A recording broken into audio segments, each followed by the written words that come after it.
Hey everybody, how you doing? I am out on a 16-mile hike today and stopping for a break. I thought this might be a good time to film a response to getting tagged on the 5 pieces of gear challenge.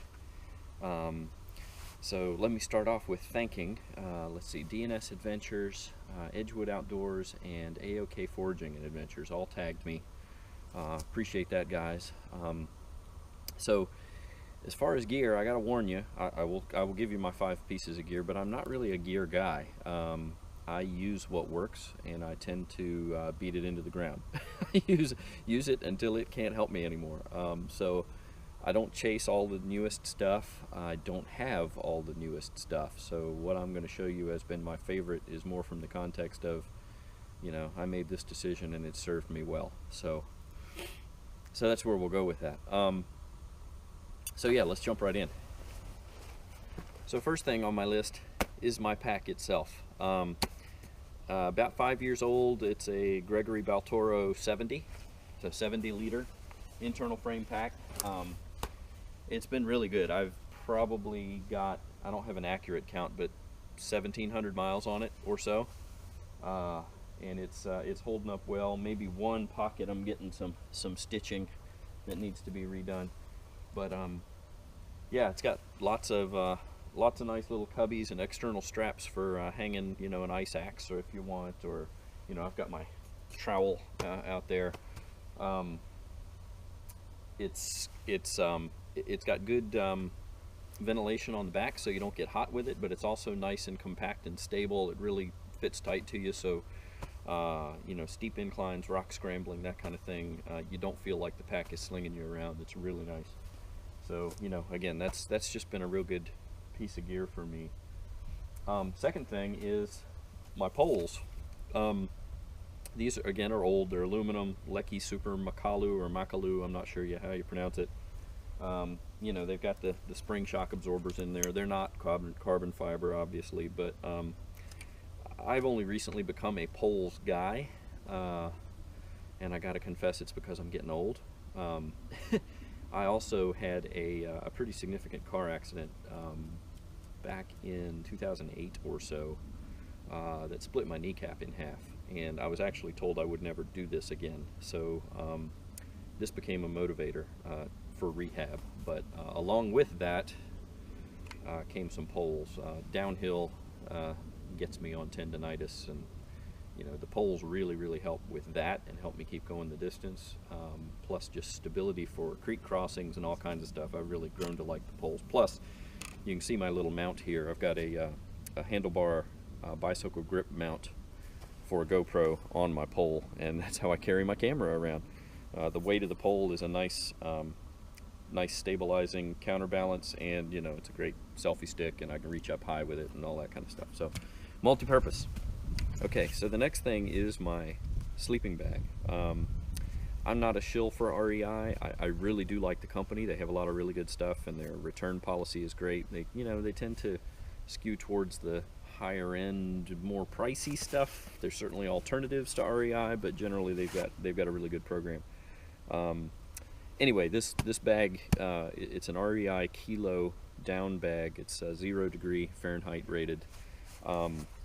I was reluctant to go to a down bag for a long time because of fears of maintaining it, keeping it dry, keeping it clean, all of that, and you know, synthetics were just easier to throw and go.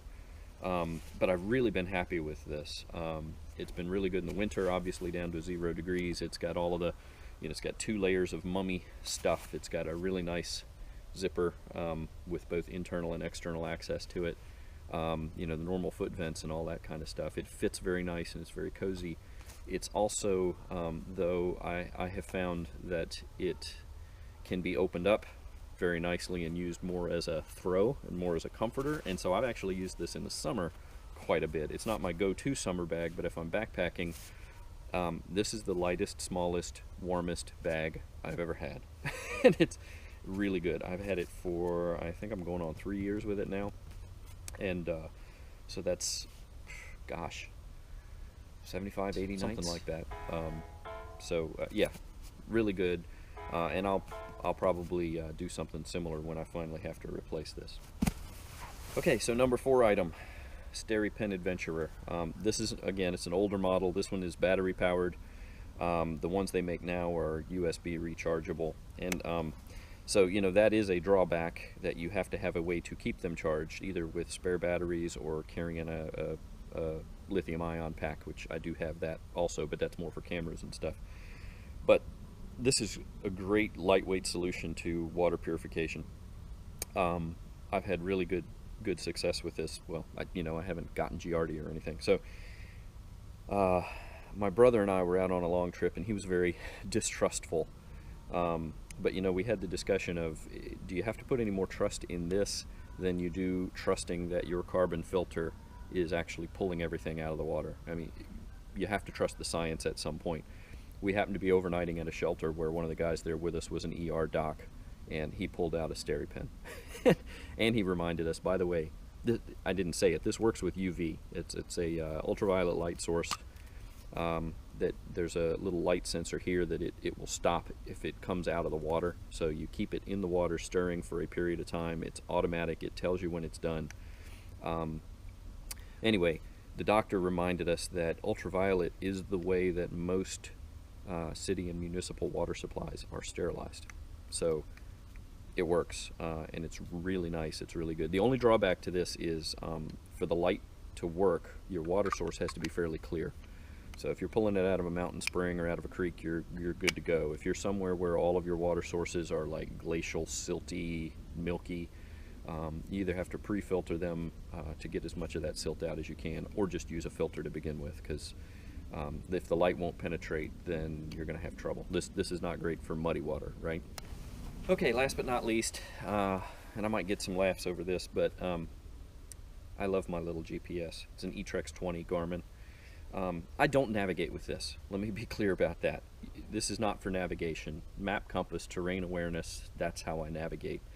Although I'd be lying if I didn't say I'd pull this out every once in a while and say, well, how far is it to that next point that I'm really looking for, a river crossing, whatever. It's nice for that. But what I really use this for is mapping. I'm a map geek. I can sit, unfold a map completely in the living room floor and just sit there and look at it and imagine the possibilities. I like to document where I've been and what I've done, and this is great. I just keep it in my pocket while I'm walking, mark a waypoint every now and again when I hit some feature, and then when I get home, I love to upload this stuff onto Google Earth and replay my trip, fast speed obviously, but remembering, oh yeah, I remember that peak and I remember that valley, and it's cool for me. I also save, everywhere I pitch a tent and stay the night. So I've got like a Google Earth KML that just gives a tour of all of the places I've camped, which is fun. The other thing is photos. Google makes a great little program called GPixSync that will take the timestamp off your camera, correspond it to the timestamp off your GPS track, and automatically write the lat long into your picture from wherever you were. So if you have a DSLR that doesn't have GPS in it, you can do it after the fact, and that's really cool.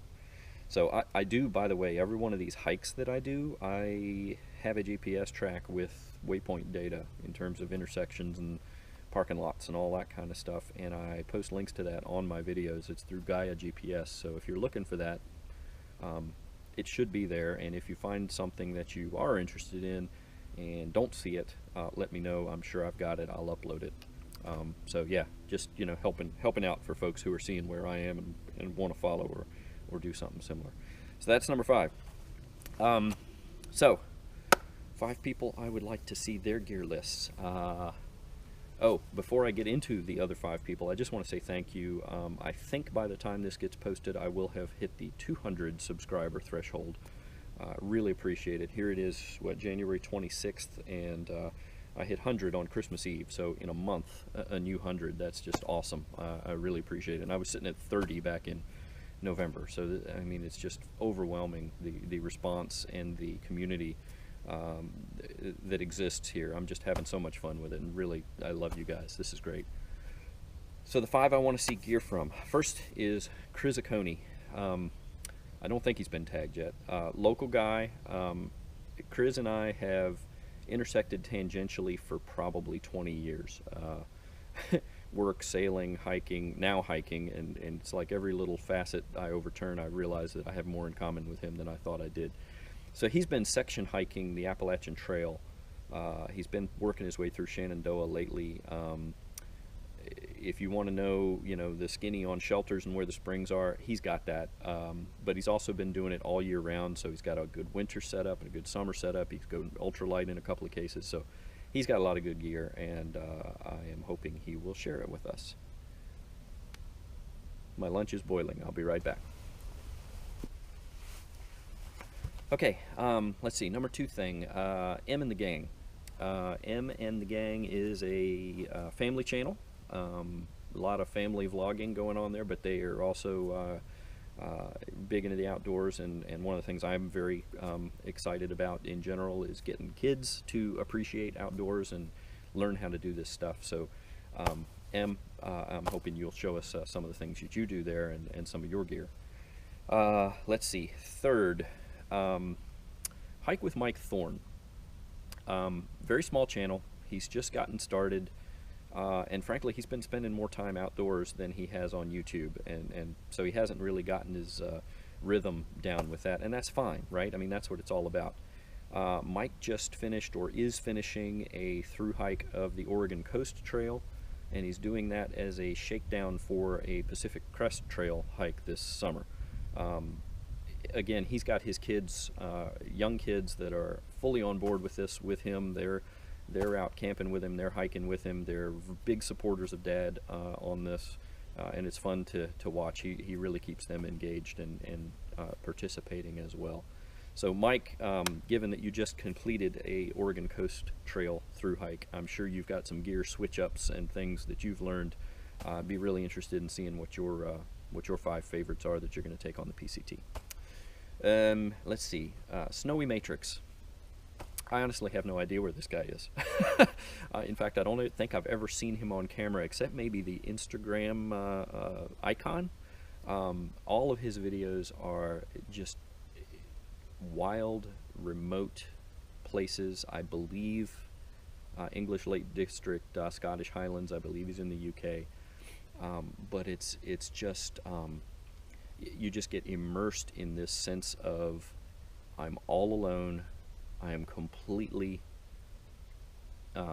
engaged and integrated in nature, and I love it, right? And very minimalist in terms of the way he produces the movies. It's almost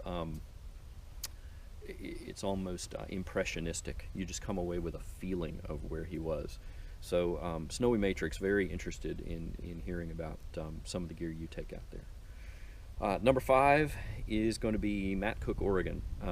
Matt, I know he's been tagged before, but he hadn't done a video, so I'm hoping that this will push him over the edge. Matt's a backpacker. He's also got a tiny little drone. I think it's a Spark. Does a really good job of kind of showing places he's been and integrating the video very tastefully, or excuse me, the drone work very tastefully in such a way that it's all kind of integrated to give a sense of place. In his backpacking adventures. So I know, and he said it openly, he hates vlogging. He doesn't like being in front of the camera. He doesn't like talking to the camera. So maybe you can make an exception this time, Matt, and kind of show us some of your gear and inspire us, because you're doing good stuff. So those are the 5. Again, thanks to DNS Adventures and to AOK Foraging and Adventures and to Edgewood Outdoors for calling me out and making me do this. I appreciate it. And yeah, if you, I honestly don't care what gear you take. I just want to make sure that you get out there and enjoy it. So thanks a lot. See ya. Troy from Flying Squirrel.